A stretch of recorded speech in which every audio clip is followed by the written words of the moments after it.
नमस्कार दोस्तों। स्वागत है आपका इतिहास के पन्ने में। यहाँ हम खोलते हैं उन पुराने और रोमांचक अध्यायों को। तो सब्सक्राइब कीजिए और जुड़ जाइए हमारे सफर में इतिहास के पन्ने के साथ।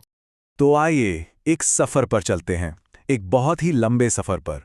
ये एक ऐसी कहानी है जो तब शुरू हुई जब तब का कोई मतलब ही नहीं था, जब समय भी शुरू नहीं हुआ था।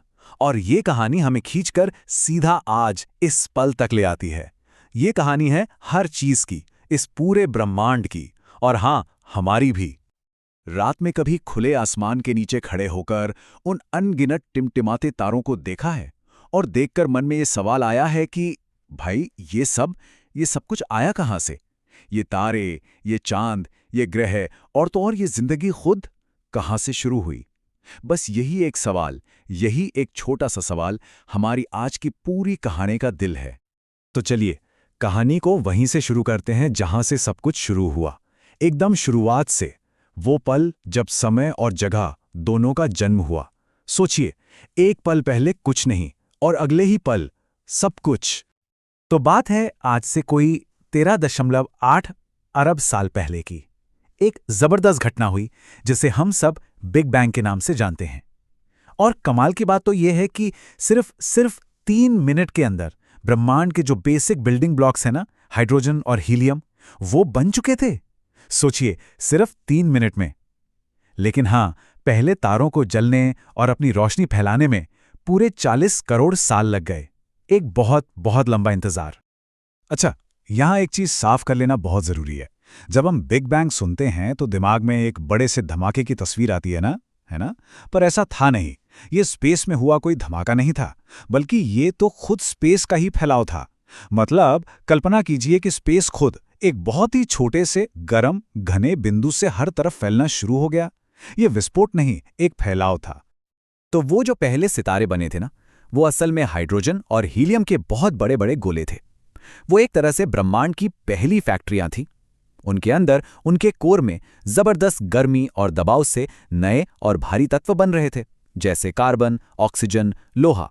और फिर जब इन तारों की उम्र पूरी हुई तो ये जोरदार धमाकों के साथ फट गए, जिन्हें हम सुपरनोवा कहते हैं। और इन्हीं धमाकों ने वो सारे कीमती तत्व, सोना, लोहा, कैल्शियम, पूरे के पूरे ब्रह्मांड में बिखेर दिए। और मजे की बात यह है कि आज हमारा शरीर, ये हवा, ये धरती, सब कुछ उन्हीं तारों की धूल से बना है।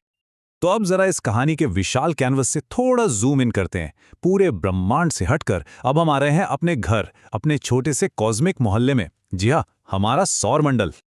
तो याद है वो तारों की धूल जो सुपरनोवा धमाकों से फैली थी? हाँ, बस उसी धूल और गैस के बादल से आज से करीब 4.5 अरब साल पहले हमारे सूरज ने जन्म लिया, और उसके चारों ओर घूमने लगे ग्रह, जिसमें हमारा घर भी था। तो ये बात सच है, हम सब असल में तारों की ही संतान हैं। तो उसी मलबे से बनी हमारी पृथ्वी। लेकिन शुरू में यह वैसी बिल्कुल नहीं थी जैसी आज है। सोचिए, एक धधकता हुआ, पिघली हुई चट्टानों का गोला। पर फिर करोड़ों सालों में ये धीरे धीरे ठंडी हुई, और फिर वो हुआ जो शायद सबसे जरूरी था। इसकी सतह पर जमा हुआ पानी, तरल पानी, वो जादुई चीज जिसके बिना जिंदगी की कहानी आगे बढ़ ही नहीं सकती थी। और यहीं से कहानी एक ऐसा मोड़ लेती है जो आज भी विज्ञान के लिए सबसे बड़े रहस्यों में से एक है। एक चट्टानी बेजान ग्रह जिस पर सिर्फ पानी और रसायन थे, उस पर जिंदगी की पहली चिंगारी आखिर जली कैसे? देखिए, पृथ्वी तो बन गई थी, लेकिन जिंदगी के लिए उसे लगभग 1 अरब साल का इंतजार करना पड़ा। आज से कोई 3.5 अरब साल पहले समंदर की गहराइयों में हमें जिंदगी के पहले बहुत ही धुंधले से निशान मिलते हैं। मतलब 1 अरब साल, ये कोई छोटा मोटा वक्त नहीं होता। और ये जो जिंदगी शुरू हुई ना, वो बहुत ही मामूली थी। मतलब सिर्फ एक कोशिका वाले बिल्कुल सिंपल से जीव। और फिर अरबों साल तक बहुत धीरे धीरे जिंदगी थोड़ी और कॉम्प्लेक्स होती गई, बहुकोशिकीय, मतलब मल्टी सेल बनती गई। और फिर अचानक से मानो किसी ने एक स्विच ऑन कर दिया हो, एक धमाका हुआ जिसे हम कैम्ब्रियन एक्सप्लोजन कहते हैं। और रातों रात, मतलब जियोलॉजिकल टाइम में रातों रात, समंदरों में अजीब अजीब तरह तरह के जीवों की बाढ़ सी आ गई। तो अरबों साल तक सब कुछ बहुत धीमी गति से चल रहा था, और फिर कहानी ने अचानक रफ्तार पकड़ ली, एकदम से।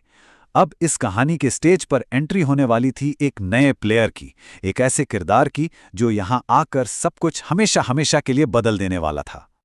अगर पूरे ब्रह्मांड के इतिहास को एक साल का कैलेंडर माने ना, तो ये सब तो बस आखिरी कुछ मिनटों का खेल है। करीब 7 करोड़ साल पहले डायनासोर खत्म हुए और उनके जाने से हम जैसे स्तनधारी यानी मैमल्स के लिए रास्ता साफ हो गया। और उन्हीं में से एक सिर्फ 3 लाख साल पहले, हाँ सिर्फ 3 लाख साल पहले अफ्रीका के मैदानों में होमो सेपियंस का जन्म हुआ। हाँ, तो आखिर हम में ऐसा क्या खास था? क्या चीज़ थी जो हमें बाकियों से अलग बनाती थी? एक के बाद एक कई चीज़ें। हमने आग को काबू करना सीखा, हमने एक दूसरे से बात करने, अपने आइडियाज़ शेयर करने के लिए भाषा बनाई। फिर हमने खेती का आविष्कार किया ताकि खाने के लिए भटकना ना पड़े। और फिर साथ मिलकर हमने शहर बनाए, सभ्यताएं खड़ी की। बस इन्हीं चीज़ों ने हमें इस ग्रह की सबसे ताकतवर स्पीशीज़ बना दिया। तो कहानी यहां तक तो पहुंच गई, लेकिन अब हम उस हिस्से में कदम रख रहे हैं जो सबसे गहरा है, सबसे ज्यादा सोचने पर मजबूर करने वाला। एक ऐसी जगह जहां साइंस और फिलॉसफी की सरहदें आपस में मिल जाती हैं। जरा एक पल के लिए रुककर इस बात की गहराई को समझिए। 13.8 अरब साल, इतने लंबे समय तक ये ब्रह्मांड बस था, मौजूद था, फैल रहा था। तारे बन रहे थे, टूट रहे थे, लेकिन उसे इस बात की कोई खबर नहीं थी। वो खुद से अनजान था। और फिर इस छोटे से नीले ग्रह पर हम इंसानों के रूप में, इस ब्रह्मांड का ही एक छोटा सा टुकड़ा पहली बार जाग गया। उसे होश आया, उसे पता चला कि मैं हूं। इसका मतलब ये हुआ कि ये जो हमारी चेतना है, ये जो सोचने समझने की शक्ति है, ये सिर्फ हमारी नहीं है। एक बड़े नजरिए से देखें तो ये खुद ब्रह्मांड की चेतना है। हम वो जरिया हैं जिससे ये ब्रह्मांड खुद को जानता है, अपने सितारों को देखता है, अपनी गैलेक्सीज को निहारता है और अपनी ही इस हैरान कर देने वाली कहानी को समझ पाता है। तो बिग बैंग से शुरू होकर हम तक पहुंचने वाली ये कहानी, ये महागाथा सच में दिमाग को चकरा देती है ना?